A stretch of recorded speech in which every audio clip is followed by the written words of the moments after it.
Welcome to Achieve Wealth through value-add real estate investing. This is the show where the guru hype is banned and you get direct insights from commercial real estate operators.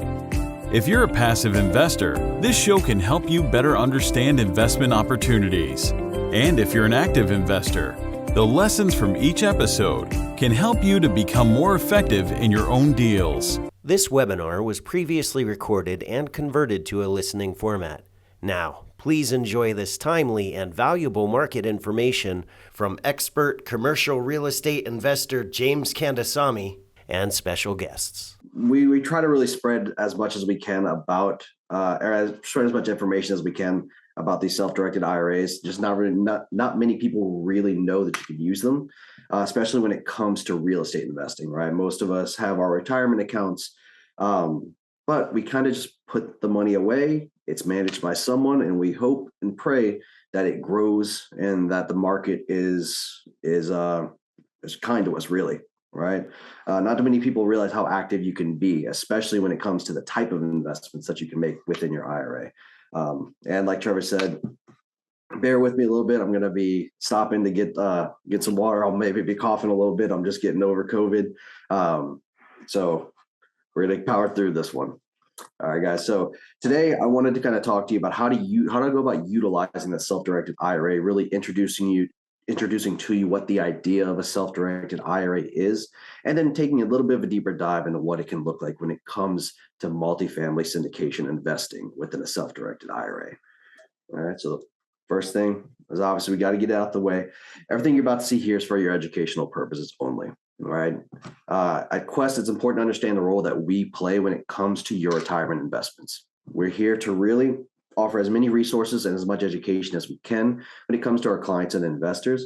We're also here to really facilitate just about any type of transaction you'd be looking to make within your IRA.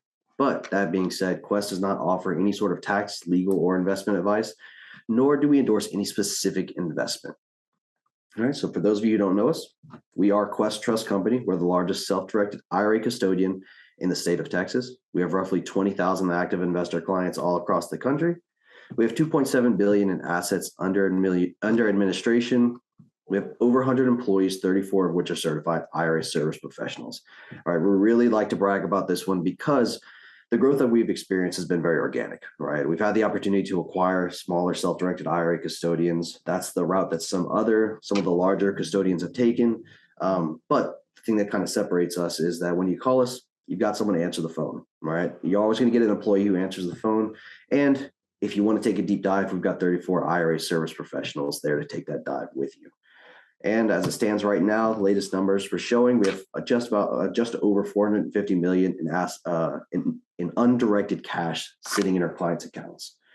What that represents is opportunity, right? Whether you're a part of that Quest pool or you're someone looking to raise capital to make your deal happen, that's where the opportunity lies. So a little bit about me. Originally, I'm from New Orleans, Louisiana. I started off as a chemical engineer at LSU before deciding it's not really what I wanted to do. So I took a couple years off and really just focused on me, figured out what direction I wanted my life to go in. From there, that's when I landed on finance. So sold everything I had. I moved over to Houston, and I finished up my degree in finance at U of H. All right. Not too long after, I found Quest, and to be honest with you, Quest was going to be a stepping stone. It wasn't going. I didn't know anything about self-directed IRAs. I didn't know what a custodian did. I really didn't know much about the industry at all. But it really didn't take long for me to buy in, just because of how well the company treated its employees. It was something that was really cool to watch, even through a pandemic. They were supporting their employees even when the company was hurting. So a little bit about my career at Quest. I spent 4 of those years. I've been with Quest for 4 years. 3 of those years were with our auditing team. All right. So what that meant is that I oversaw every single investment that came through Quest. Me and my team, we audited everything to be sure everything was in compliance, everything's vested correctly. We really got to know the nitty-gritty details of how these investments were structured. Right. So it gave me a really good understanding of the structure of those investments. And now I get to be on the IRA specialist team. So I'm nearing a full year with the IRA specialist team. So now I'm seeing the front end, right? I'm seeing the conversations between syndicator and investor, between lender and borrower, right? I'm seeing how these deals happen. So it's given me a really wide angle lens of an overall picture of what these deals look like. So I'm eternally thankful to Quest and to people like Trevor who give me the opportunity to now come out and speak and share what I've learned with you guys. Because I really think this can be incredibly useful. And I as I learn more, the more and more important I think it is that we get the word out about this. So before we dive into the nitty gritty, it's important to understand how the IRS views just about every single entity when it comes to entities within the US. All right, they're going to fall into two categories. The first one is going to be your taxable entities. And obviously, if that's the first one, then the second one's going to be your non-taxable entities. All right. So first on the list when it comes to those taxable entities is going to be you, right? Anything you would establish, which makes sense. You go to work, you earn W-2 income, 1099, Schedule C, whatever it is, you're taxed on that income as you make it, right? Now you start making some investments and maybe you want some asset protection. So you decide to establish an LLC. Well, that LLC is also going to be considered a taxable entity, right? Or maybe it's a disregarded entity, depending on how you've set it up. And a step further, you establish a business, you're selling products. Now you set up an S Corp or a C Corp. Well, those are going to be taxable entities as well, either as the entity itself or passing through as the owner. It even extends to things like trusts, right? Whether that's a land trust or a personal property trust, those are all going to be considered taxable entities. Now, when I say a non-taxable entity, usually the first thing that comes to mind, it's a charity, a nonprofit organization, right? A church.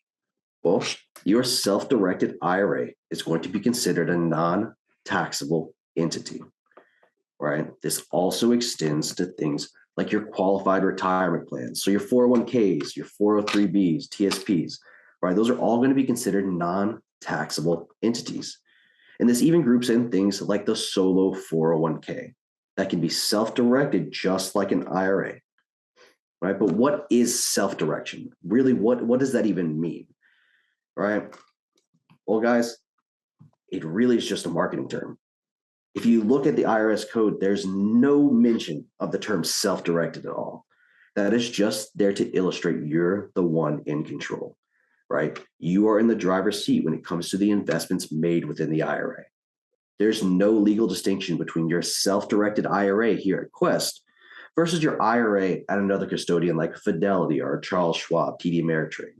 Right? The only difference is what you're allowed to invest in. They allow you to put your funds into public assets. We allow you to take those funds and put them into privately held assets, specifically real estate style investments is what we specialize in, right?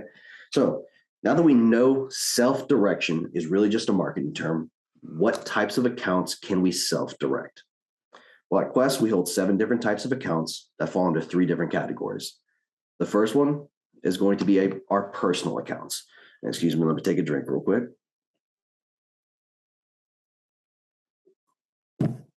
So these personal accounts are going to be those accounts that everyone's heard of, right? This is that traditional and that Roth IRA.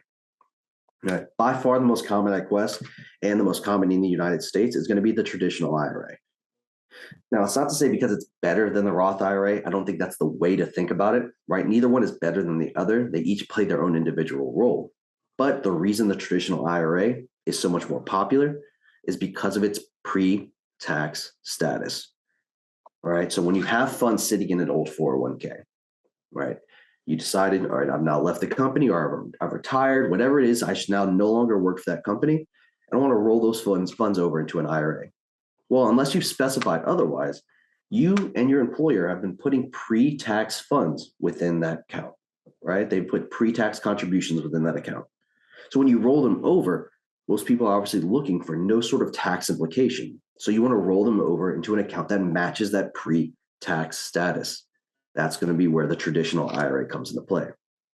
Now, once the funds are in there, it's working pretty close just how it worked in the 401k, except now you're driving, right? So you're making the investments are growing tax deferred, and then come to retirement age, you're going to take the funds out, and whatever amount you're taking out is just going to get added to your income in the year in which you take them out.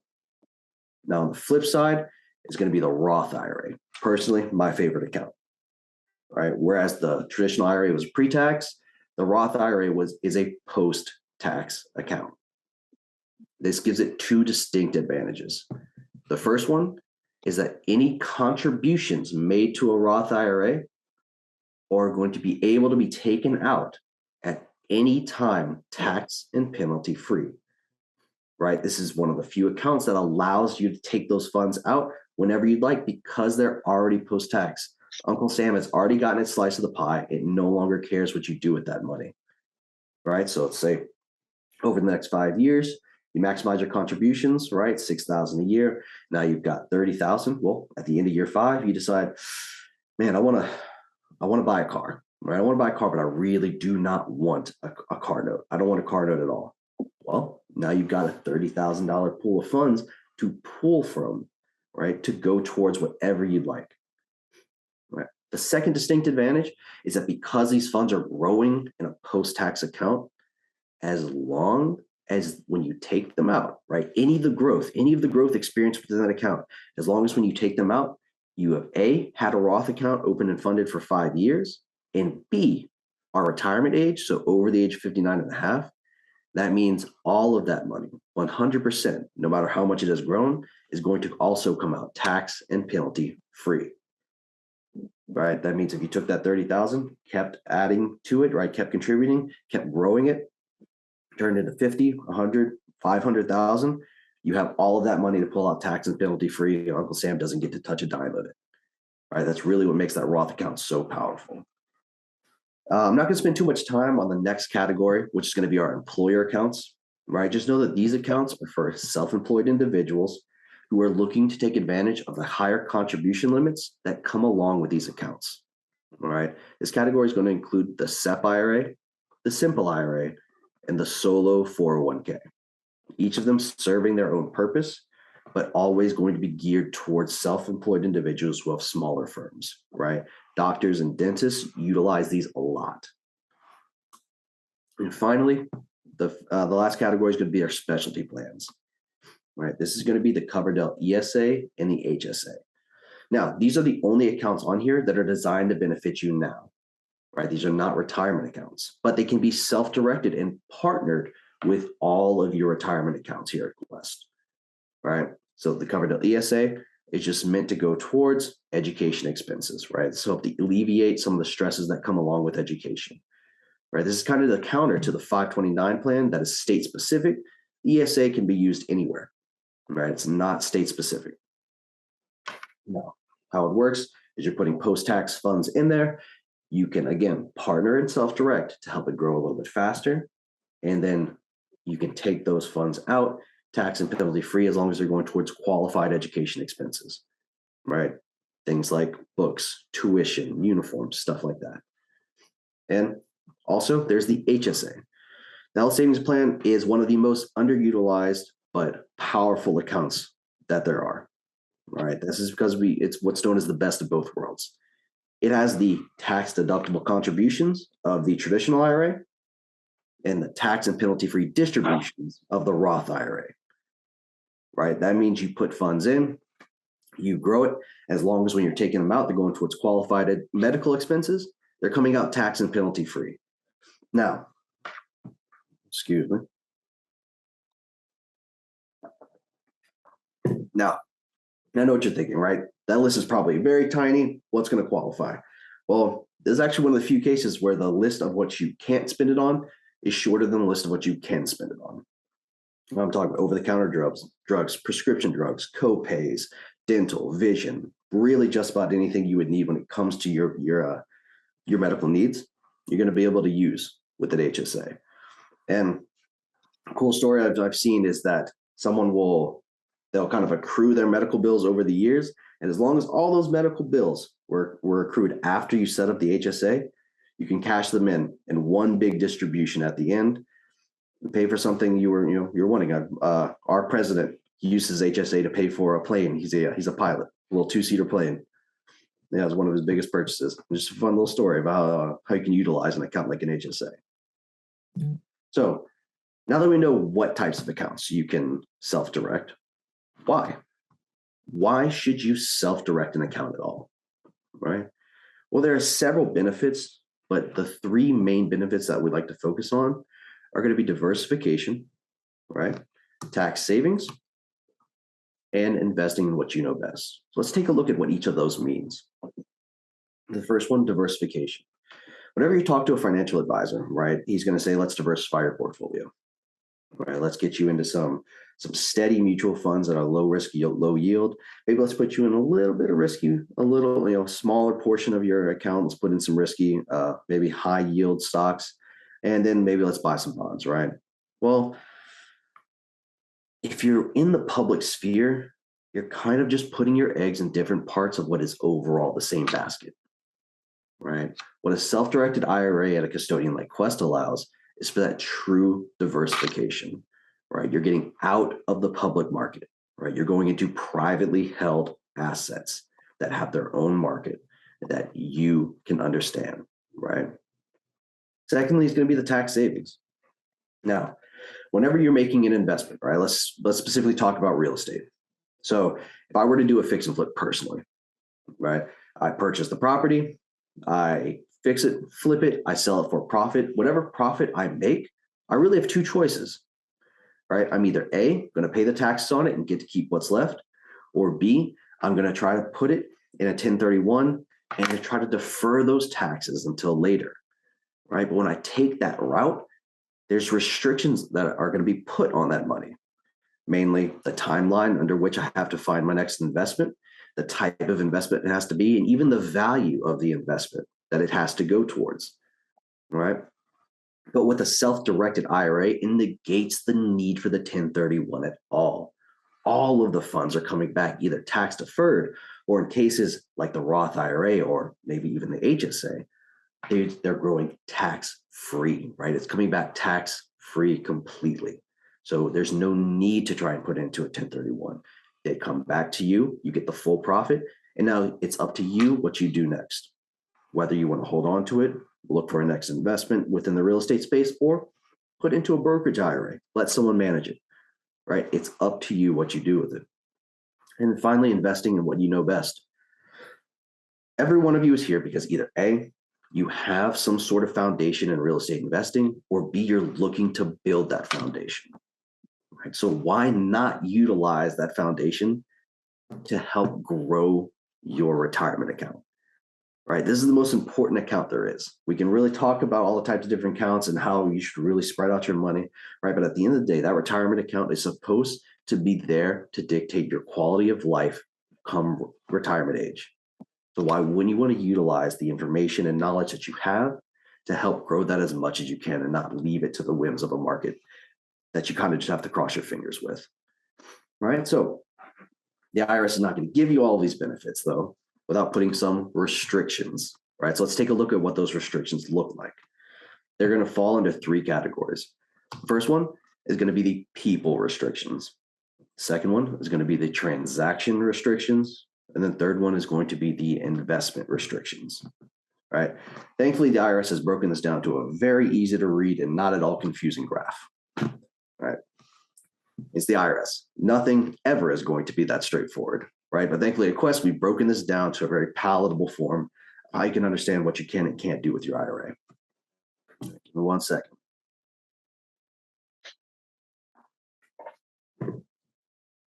So let's take a look at people restrictions, right? When it comes to disqualified parties to your IRA, believe it or not, the very top of the list is you yourself, right? It seems weird, but really think about it. These are accounts that are supposed to benefit you come retirement. If they allowed you to take a benefit now, that's what everyone would do, right? We would all just simply use these tax advantaged accounts to grow our wealth today. Why wouldn't you, right?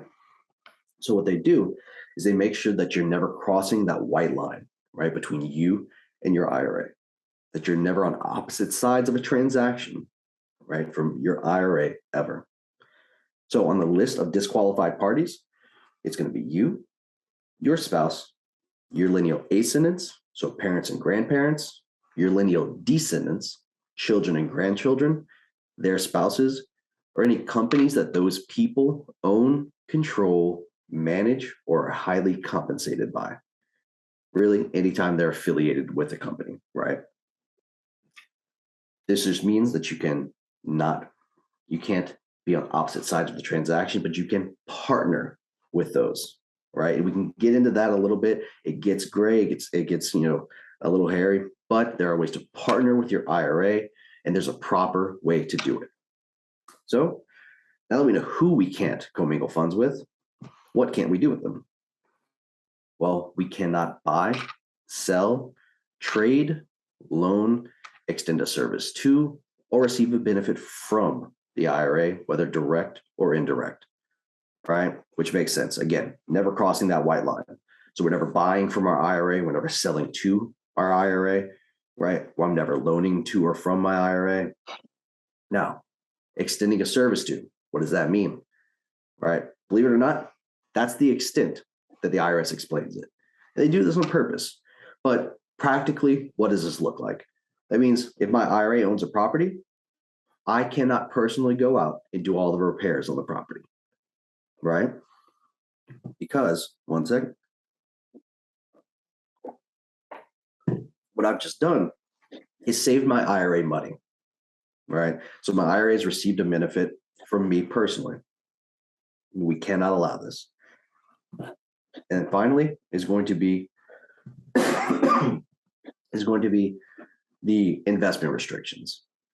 So I didn't even make a slide for this because it's really simple. Now, the IRA, all it can't invest in is going to be life insurance policies and collectibles.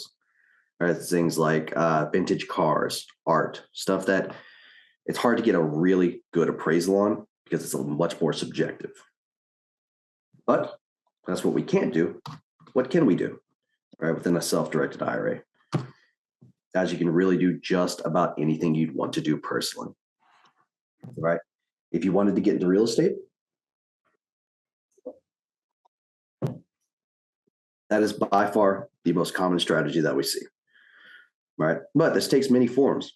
Do you want to get into direct ownership, right? Do you want to start buying fix and flips? Do you want to start doing buy and holds, right? You want to do rental properties, all be done within an IRA. Let's say you've got some money, but you want to lend it out. You know people who have deals. You don't know the deals yourself, but you know people and you trust them. And by all means, be a lender, right? Be the bank. You're the one you're in full control, right? You can negotiate interest rates, maturity dates. You can set terms that you're comfortable with. And finally, private entity investments. These are going to be things like startup companies, joint ventures, syndications, right? By far, the most common investment that we have at Quest is going to be multifamily syndications. There's a reason, because of its passive nature, right? You get to make your investment, you sit back, you wait 3 to 7 years, 3, 5, 7 years, and you get your return. So once I have this self-directed IRA set up, how do I fund it? Well, there's 3 ways to fund it. First one's going to be your direct contributions. How much you're able to contribute to each account is going to be dependent upon the type of account that you've set up, right? But this is just simply taking money from your personal checking or savings account and putting it towards your IRA, either as a tax-deductible contributions in cases like a traditional IRA, or a non-tax deductible contribution like a Roth IRA. Secondly, is going to be transferring it from another IRA. If you've got a rollover IRA at a place like Fidelity or Charles Schwab, right, you can transfer that directly over to a self-directed IRA at Quest, right? Because it's going from trustee to trustee, it's something that's not even reported to the IRS. This is just like moving funds from a checking account at Chase to a checking account at Capital One, right? The IRS doesn't even require that you let them know. And finally, is going to be rolling it over from an old employer plan. Now, the reason I have old underlined there is because usually the best time to do it is going to be once you have a separation of service, right? Just because that's going to be the easiest way. Once you're no longer working for that employer, you can either roll it over to your next 401k or rolled over to an IRA, whether at a public custodian or a private custodian like Quest. Now, can you roll over funds from an existing 401k with a company that you're actively working with? Potentially. All right. But there's going to be some requirements. You're going to ask if they allow for what's called in-service withdrawals, right? And even if they do, you got to ask when they allow them. Some will allow it out the gate. Some won't allow it until you're fully vested. Some won't allow it till retirement age. So it really will depend from plan to plan, which is why I say it's always easier just to move it when you have that separation of service. But how does the investment process work? Well, at Quest, it's pretty easy. You simply let us know, right? And obviously, this is assuming you've got the account set up, you've got the funds in. You call us and let us know that you're ready to make an investment with your IRA. From there, we're going to assign a processor to you. It's going to specialize in whatever type of investment you're looking to make, right? Whether that be a real estate investment, a promissory note investment, or a private entity investment. That processor is going to work with you, as well as with any title company, borrower, syndicator, whatever it is, to help gather up all the documentation. We'll audit everything to be sure everything's in compliance. Everything's vested correctly in the name of the IRA. From there, once we've got it all good to go, everything's signed, we can fund that investment in 24 to 48 hours. All right, we work quickly because we know opportunities in the real estate space have very limited, tight timelines that we as a custodian have to hit in order for you to make your investments happen. Now, one type of investment I want to look at particular is going to be syndication investing within an IRA. How does it work when it comes to cost segregation, forced depreciation? What is UBIT and UDFI? And how can we make sure we're utilizing the K1s that we receive? So, me, if I'm making a syndication investment personally, right? Let's say it's a very by the books, plain Jane syndication. I make my investment every year. If I'm a full-time real estate investor, right, I'm going to receive that K1 and I'm going to get to see the negative depreciation, that forced depreciation on there. And I'm going to get to claim it against my taxable income for the year. Again, this is assuming I'm a full-time real estate investor. All right, I can do that for the first 3 years. Then I'm seeing 4th year, maybe we break even or it's a negligible amount either way. And then 5th year, I receive my profit. From there, I'm paying taxes on that profit. All right. Now, doing this in an IRA. So, because the IRA is a tax-exempt entity, it does not have any taxable income. However, with the way that syndications are structured, it can run into something called UDFI, right? That's unrelated debt financed income, which is a subsection of UBIT. Okay, so let's look at this in the form of an IRA. IRA makes the same investment, right?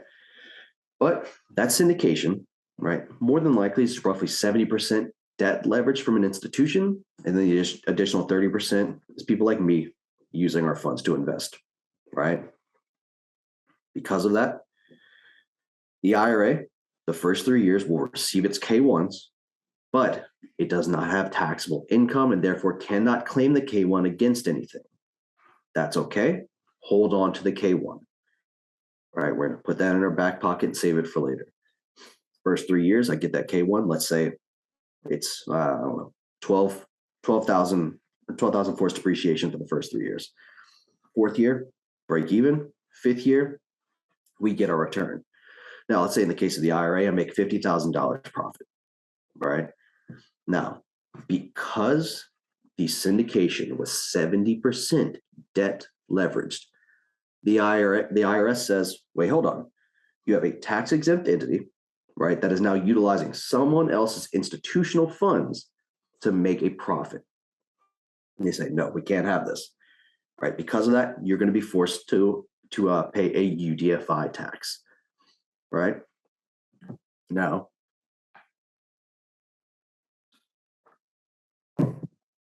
how that tax works is that the proportion of my income, right, is going to be equal, or I'm sorry, the portion of my income that is subject to UDFI is equal to the proportion of the project that was debt leveraged. So that's syndication, 70% debt leveraged. It means 70% of my income is going to be subject to UDFI. So in this case, I made $50,000, 35,000 of it is subject to UDFI. But now the IRA has taxable income. Because it has taxable income, I get to now use those K1s that I got in the first 3 years to go against that taxable income, right? So in the case, like I said, $12,000 a year, that means I've got $36,000 total in depreciation against a $35,000 taxable income. Boom, I've just canceled out my tax burden on this investment, right? So